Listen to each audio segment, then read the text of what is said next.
Hello all, welcome to my channel. This is Sumant, and in this video, let's discuss about what are hooks in Mocha. Hooks are used to set up preconditions before executing your test and also perform cleanup after executing your test. Mocha by default provides these four hooks, which are before, after, before each, and after each. Now let's discuss about each and every hook in detail in this session. Let me go to my VS Code. So for this, let me create a file under my test folder. Let me call it test1.js. And I'll have describe test suite one function.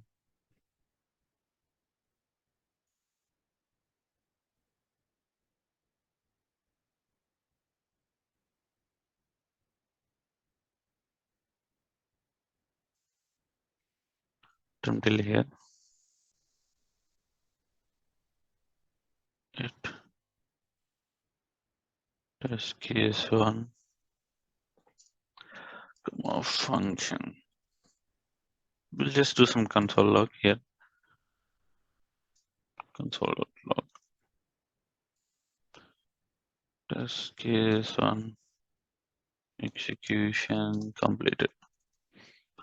Let me create two more test cases.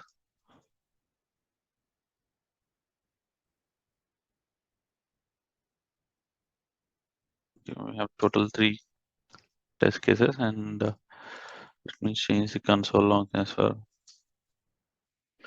Now let's first see what exactly is before each hook. So it's just like another it function, right? You can either specify a name or you can just ignore without specifying any name too. Let me call it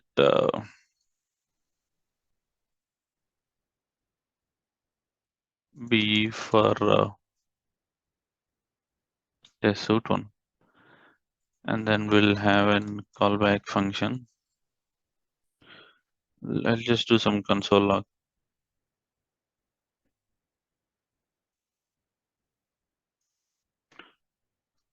Log before each is being executed, colon. Let's also specify for what this is being executed. This dot current test dot title. Okay, I think we got our statement now. Let me expand it a little. Okay, similarly, let me create one more method called afterEach.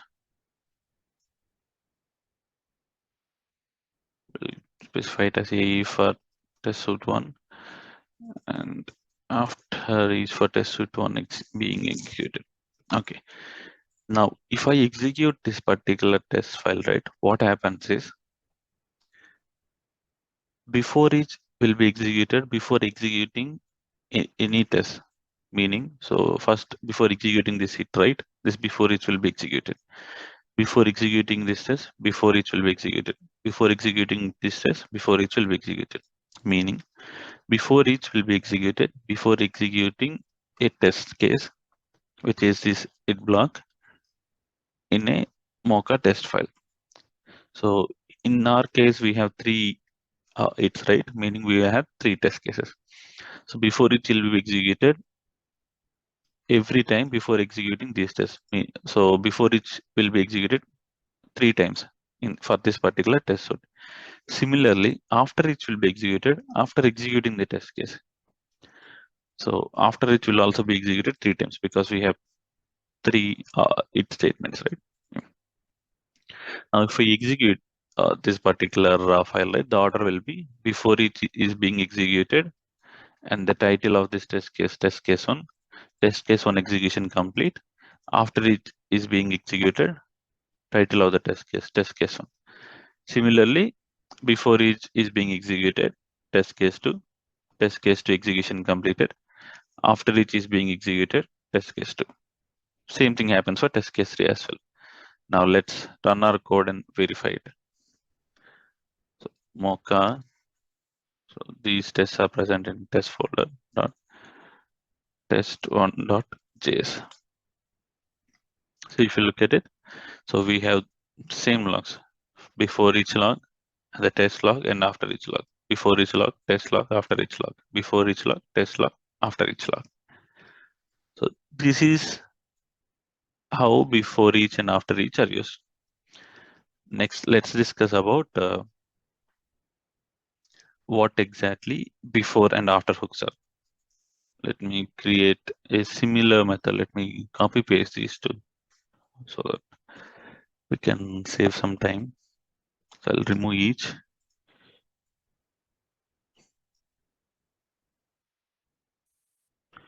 Before, after for test suit one, before.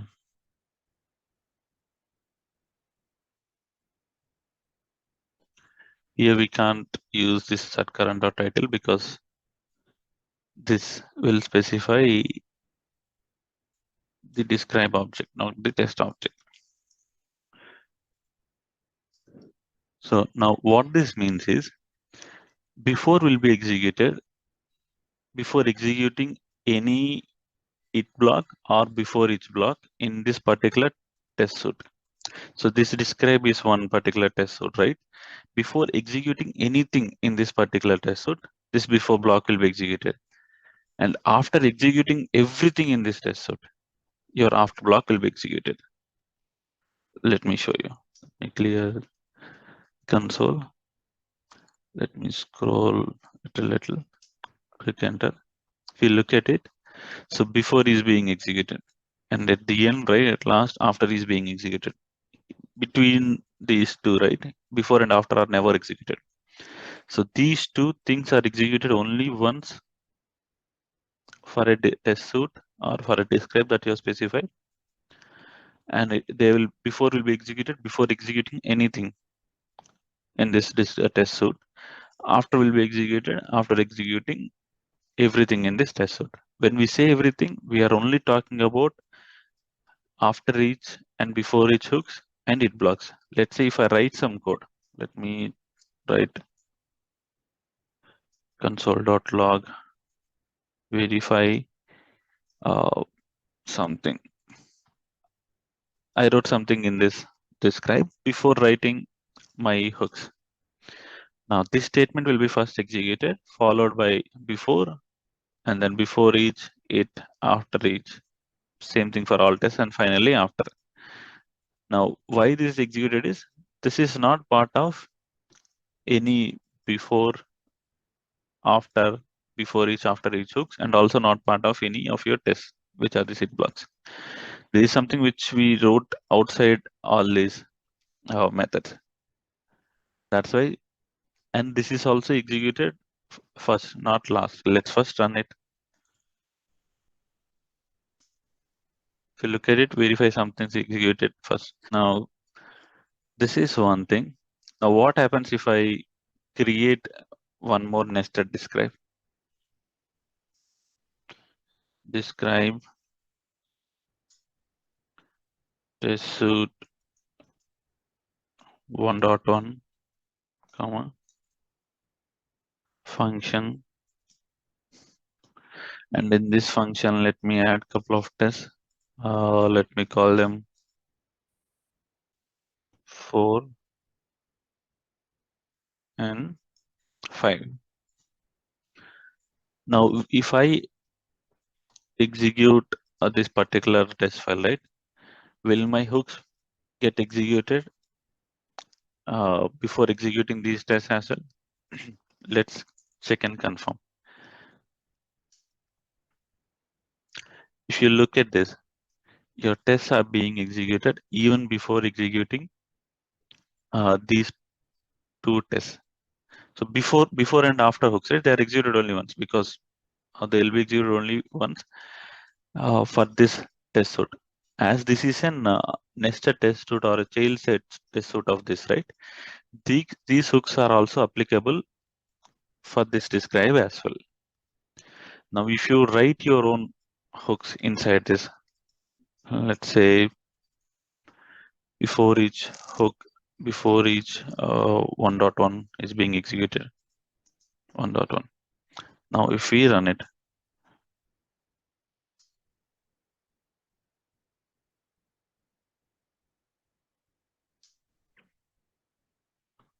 now for test 1, 2, 3, you don't see anything.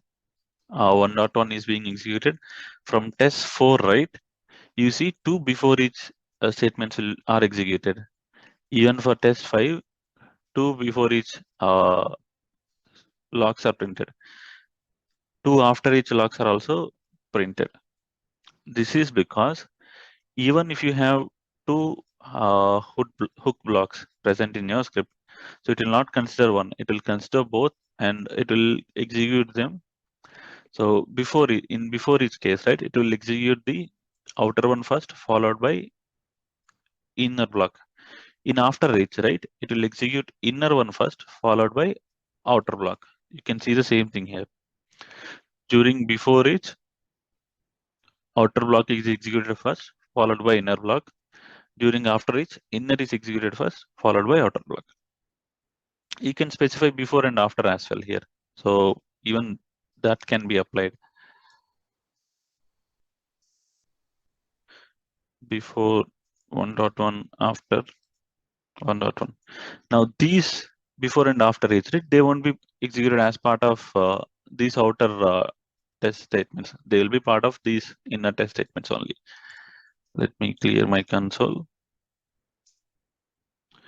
So if you look at it, right, before executing any test in this describe, so here it is a test case 4.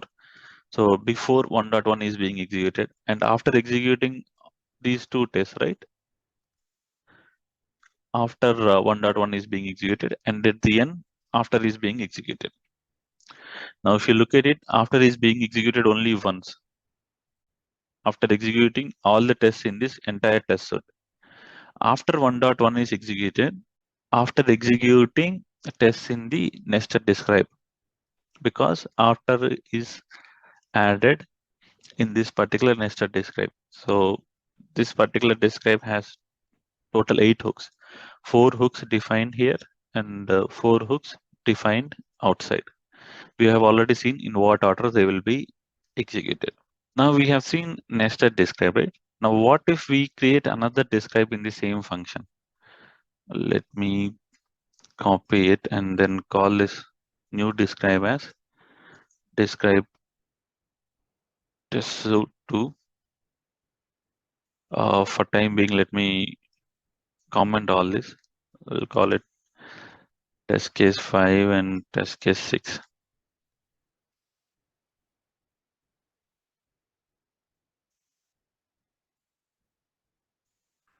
Let me clear the console and run this test file again. Now, if you look at it, right, after for the nested block are executed before even executing these two test cases, because we have added before and after each hooks inside the describe, and the scope of this before and after each is, right, they are specific to this particular describe only. So they won't be available anywhere outside the describe. So we have to write our own before and after each hooks here. Now let me call it before each for test suit 2, 2, 2, and before each for test suit 2. Now if I run this, so if you look at it, right, so before hook is executed, before each is executed, test case is executed, after each is executed. Same thing happens for the next test case, and at the end, right, after hook is also being executed. Now this is one way of doing it. Now let's say you don't want to write these hooks everywhere, and you already knew that these hooks, right, the code inside these hooks are common for your entire test files, right? Then what you can do is you can move all these hooks code to a different file. You can create one more file called setup.js or hooks.js. You can specify your own name. So let me create that hooks.js in my case, hooks.js. Now let me copy all this hooks code, add it here. Now, should I place these things before in a describe? No, if I place them inside a describe, right, the scope of these blocks will be for that describes only. That's why I am placing these things outside a describe, meaning, so I'm not placing them anywhere inside a describe, I'm placing them outside. Now, let me delete all the hooks that I have here in this file.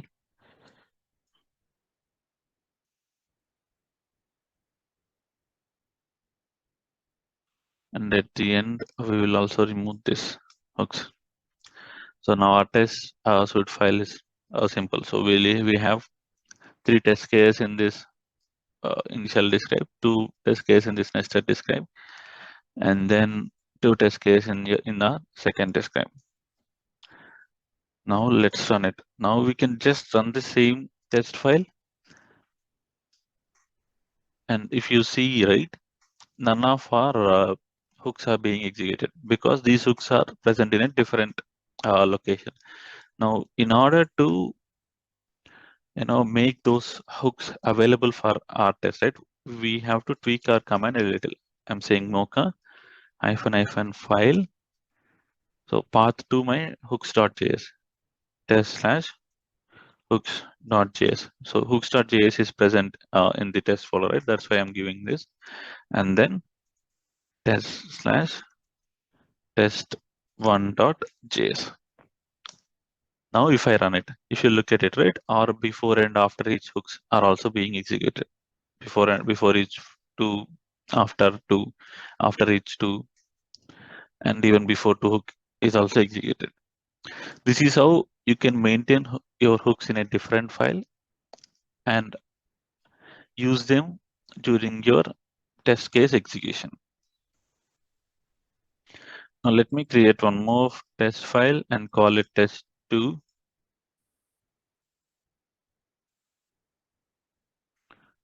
Let me rename it to 3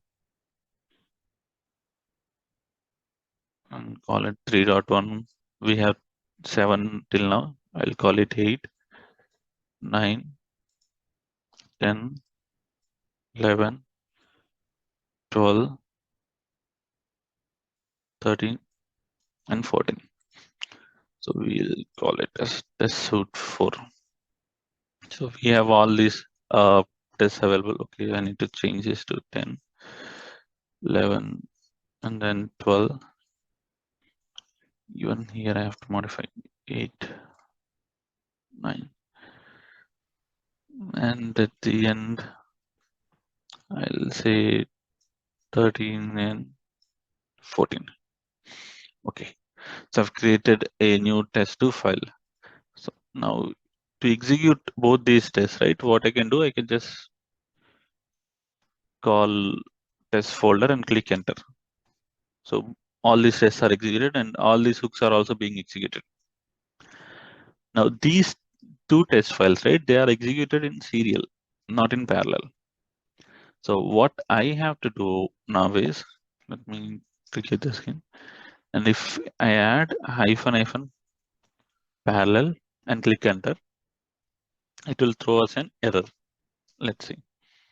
See, it is throwing an error and specifying that parallel run test files is non-deterministic order,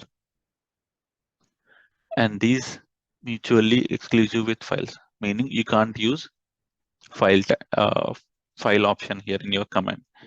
Let me clear my screen, and even if I remove file tag and just run the hook.js and test.js test folder, right? So all my tests are executed and the logs are printed, but none of my hooks are being executed here, because what happens when you execute tests in parallel, right? So Mocha will create different process will for different test files. Let's say in our case, we have two test files, right? The first test file is test1.js and the second test file is test2.js. So they won't be executed in the same process. So they will be executed in two different processes. And you need to make sure that your hooks file is invoked in both these process and also this process. Now, one way of doing it is you will add or require your hooks.js here. Require :/ okay, dot hooks. Now, if I add this statement here, let me clear my console and run it. Now, for test suite 3, right? You can see, so test suite 3, everything is executed, but before executing test case 8, beforeEach and afterEach are also being executed. So just because we are running things parallel, right? They are little clumsy. But what exactly happened is, for this particular test file, the hooks are being loaded and they are being used, but they are not being used for our other test file. Now, if you want to use it, we need to require our hooks even here as well. Now, if I copy this and paste it,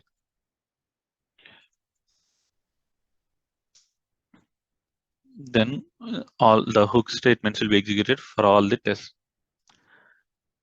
This is one important thing that you have to remember when you are running your tests in parallel. These are the important details that you have to understand and implement while using hooks. I hope now you understood how Mocha Hooks works and how to use them in your project. If you like this video, please do like and share this video. And for more such videos, subscribe to my channel. Thanks for watching. See you in the next tutorial.